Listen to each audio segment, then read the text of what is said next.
Their chief investment strategist and economist, Lance Roberts. Every time I talk to you, you get a new title. All right, let's just start with this whole AI.com. You know, every morning you wake up and someone's making a comparison. I love this though, right? You go back 5 years into the bubble, right?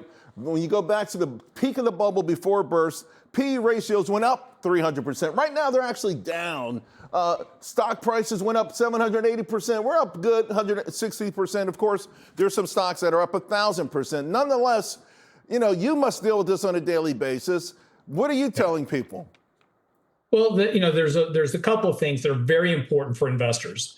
First of all, analogs are terrible. When you see these charts going around everywhere, Charles, is like, oh, this looks just like 1999. Right. Markets never play out the same way twice. It's kind of like lightning. So take those with a grain of salt. Also, there's just a massive difference, and you're pointing that out there on your charts, is that back in the dot-com bubble, I lived through that dot-com bubble. I was trading portfolios back then. And these stocks didn't have business plans in a lot of cases. They had no revenue. They had no real direction where they were just slapping .com on the end of their name and running up in the markets. Today, that's a very different story.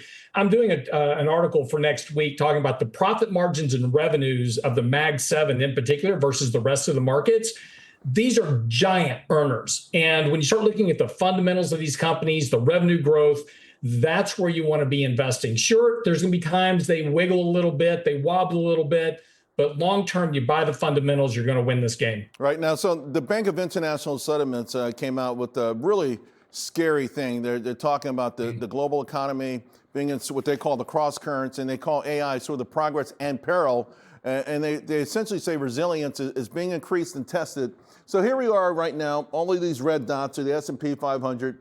Stock pricing, ambitious. Earnings growth, ambitious. Also, this is interesting to me. They point to households exposure. So 0 to 20%, the lowest part of the economic sphere, up huge. I love this. I applaud this. Rich folks, though, on the other side, 80 to the top 10%, 20% up here. But look at this. Your top 1%, they've gone from less than 40 to 50%. In other words, I want to invest where rich people are investing. At least I want to do what they do. And so some are saying, well, yeah, we've got this margin situation. And we've all seen these charts. Margin debt is at record highs. But as a percentage of the Wilshire 5000, it's extremely low. How concerned are you that this money is out there? Because you posed the question, where's this money coming from? Well, I'm writing another article about margin debt for the next week. First of all, margin debt to market cap is not a really great tool to look at because market cap's going up, not because of margin debt. Margin debt's only about 2% of the total market, so it's not a big factor. Stock buybacks, foreign inflows in U.S. stocks, those are much bigger factors. That's what's driving the market cap. So the market cap, the denominator kind of deflates the numerator a bit. So take that one with a little bit of grain of salt. But Charles, take a look at how rapid the rate of change in margin debt. That's a much better way to look at that.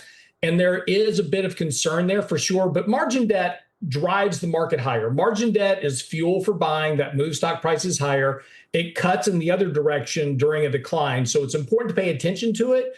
But I wouldn't be scared of it right now because it is supportive of the market near term. And as long as momentum's positive, it's okay. You say, and you talk about the current state of the market, you say that the tape should be managed, not chased. What does that mean right now?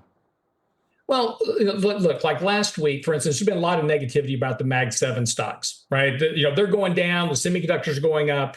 Made complete sense. We're in an environment, end of the quarter rebalancing. Investors were selling stocks to go chase semiconductors.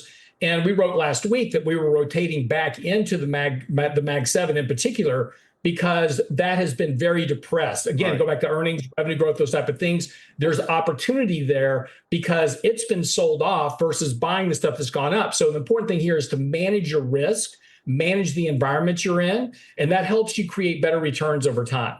I know that you say third quarter focus, VIX, breadth, and along of the curve. I just want to go back to stocks because a couple other names that you mentioned, KMI, WMB, is this sort of to have that balanced also approach that you always talk about? Absolutely. We always maintain a little bit of value in our portfolio just from a defensive standpoint. but particularly oil prices are coming down. So because of the resolution in Iran, I don't want to be long the producers so much, like ExxonMobil as an example. Right. They're directly exposed to oil. But the power generation side, because of all the power demands for AI, these data centers, et cetera, that's still growing very rapidly. You dig down into what's happening with these data centers getting attached to pipelines, there's a good story there. And that's why we like companies like ONEOK, Williams, WMB, KMI. Those are all kind of in the right play for that area. Kinder And they pay Morgan. nice dividends. Yeah. Right. Good stuff, Lance. Love your work. Keep it coming, man. Talk to you again soon.